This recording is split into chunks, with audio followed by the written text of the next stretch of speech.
સ્વાધ્યાય 8.2 પ્રશ્ન 1 સૂચનાથી કિંમત શોધો. એનો ચોથો દાખલો sin 30 + tan 45 - cosec 60 આખાના છેદમાં sec 30 + cos 60 + cot 45 કિંમતો શોધવાની છે. આપણે કોષ્ટક શીખી ગયા છીએ, તે કોષ્ટકમાંથી કિંમતો મૂકવાની છે. ચાલો સૌથી પહેલા આનું સાદુરૂપ આપીએ. sin 30 ની કિંમત કેટલી થાય? 1/2 પ્લસ tan 45 ની કિંમત કેટલી થાય? 1 માઇનસ cosec 60 ની કિંમત કેટલી થાય? 2/√3. એના ભાગાકારમાં છે તો એક કામ કરો, આખો ગોળ કૌંસ કરી દો અને અહીંયા ભાગાકારની નિશાની કરી દો. સમજાયું? એટલા માટે કારણ કે હું જો આખાના છેદમાં લખીશ તો છેદને અંશમાં પણ છેદમાં પણ છેદવાળો આવે, ગણતરી થોડી અગવડતા રહી.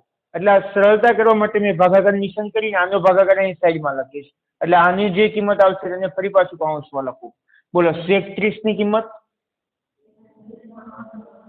2/√3 પ્લસ cos 60 ની કિંમત 1/2 પ્લસ cot 45 ની કિંમત 1. સમજ પડે છે? હા કે ના? ચાલો ધ્યાન રાખજો. બરાબર. હું આ કૌંસનું સાદુરૂપ આપીશ, એટલે લસા લઈશ, ચોકડી ગુણાકાર કરીશ. અહીંયા 2 છે તો આનો √3 સાથે ગુણાકાર થશે એટલે √3. અહીંના છેદમાં કશું જ નથી એટલે 1 છે એટલે 2 નો પણ ગુણાકાર થશે, √3 નો પણ ગુણાકાર થશે એટલે 2/3. અને અહીંયા √3 છે એટલે 2 નો ગુણાકાર થાય, 2 દુ 4 -4 આખાના છેદમાં 2/3. સમજ પડે છે? હા કે ના? કૌંસ પૂરો. ફરી પાછી શું આવશે? ભાગાકારની નિશાની. અહીંયા પણ એ જ વસ્તુ કરીશ. લસા કયો લઈશ? 2/3. 2 નો ગુણાકાર અહીંયા 2 દુ 4. અહીંયા 2 છે એટલે √3 નો ગુણાકાર એટલે √3.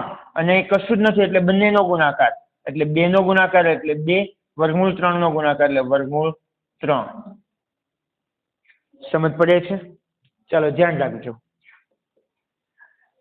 √3 વત્તા 2/3 એટલે ટોટલ કેટલા √3 થશે? 3/3.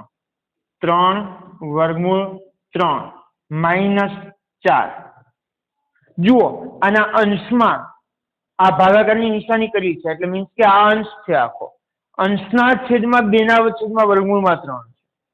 અને આ છેદ છે, છેદના છેદમાં પણ 2/3 છે. બંનેના છેદમાં 2/3 છે એટલે કેન્સલ થશે. સમજાય છે? એટલે આટલાનો જવાબ ખાલી આટલો જ આવે. એટલે આ કૌંસ જ કાઢી નાખું, નાનો કૌંસ. આના છેદમાં હવે આ તો કેન્સલ થઈ ગયા, ભાગાકારમાં છે એટલે નીચે લખીશ. √3 વત્તા 2/3 3 √ થયું 4 + 3/3. 4 + 3/3. આપણે કરણી લેતા શીખા છીએ ને? ચાલો આની કરણી શું થશે લખાવો. અહીંયા લખી દો બાજુમાં ગુણાકાર. અહીં 4 + 3/3 છે, એની કરણી થશે 4 - 3/3. આખાના છેદમાં 4 - 3/3. સમજ છે ને? આ સૂત્ર થયું a + b a - b. એનો જવાબ શું આવે? a² - b². તો ચાલો એનો ગુણાકાર કરીએ. 1 મિનિટ સુધી ઉભા. a + b a - b. એનો જવાબ આવશે a² - b². આ 3/3 - 4 4 - 3/3 આ બંનેનો હું ગુણાકાર કરીશ. સૌથી પહેલા 3/3 નો ગુણાકાર 4 સાથે કરીશ, પછી આનો ગુણાકાર આની સાથે કરીશ, પછી આનો ગુણાકાર આની સાથે અને આનો ગુણાકાર આની સાથે. સમજ પડે છે? ચાલો ગુણાકાર કરીએ. સૌથી પહેલા કોનો ગુણાકાર કરીશ? આ 3/3 × 4. બોલો શું થશે? 3 ચોક 12 √3. હવે 3/3 નો ગુણાકાર 3/3 પણ માઇનસ સાથે એટલે માઇનસ પ્લસ માઇનસ માઇનસ 3 તારી 9 અને વર્ગમૂળ 3 ગુણ્યા વર્ગમૂળ 3 એટલે 3 9 તારી 27. હવે -4 નો ગુણાકાર 4 સાથે, આ માઇનસ આ પ્લસ એટલે માઇનસ, 4 ચોક 16. હવે -4 નો ગુણાકાર માઇનસ, માઇનસ માઇનસ શું થશે? પ્લસ થશે. માઇનસ માઇનસ પ્લસ થાય એટલે 4 તારી 12 વર્ગમૂળમાં 3. સમજ પડી કે? હવે છેદમાં a plus B A minus B, તેનો જવાબ આવશે a square minus B square. 4 નો સ્ક્વેર એટલે 16 માઇનસ બી સ્ક્વેર 3 નો વર્ગ 9 વર્ગમૂળ 3 નો વર્ગ 3 9 તારી 27. સમજ પડે છે કે? બાકીનાનું સાદુરૂપ અહીંયા બાજુમાં આપું છું, ધ્યાન રાખજો. આ 12 વર્ગમૂળમાં 3 વત્તા 12 વર્ગમૂળમાં 3, 12 વર્ગમૂળમાં 3 અને 12 વર્ગમૂળમાં 3 એટલે ટોટલ 24 વર્ગમૂળમાં 3, 24 વર્ગમૂળમાં 3. આ માઇનસ, આ પણ માઇનસ, બંને માઇનસ માઇનસ એટલે સરવાળો. 7 ને 6 13 વધી 1, 1 ને 1 2 ને 2 4, 43 એટલે -43.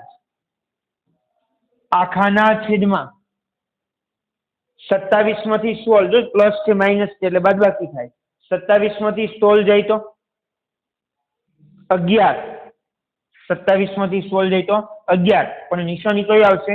મોટાની, એટલે માઇનસ. માઇનસ નિશાન દૂર કરવું હોય તો આખાને -1 વડે ગુણી દો.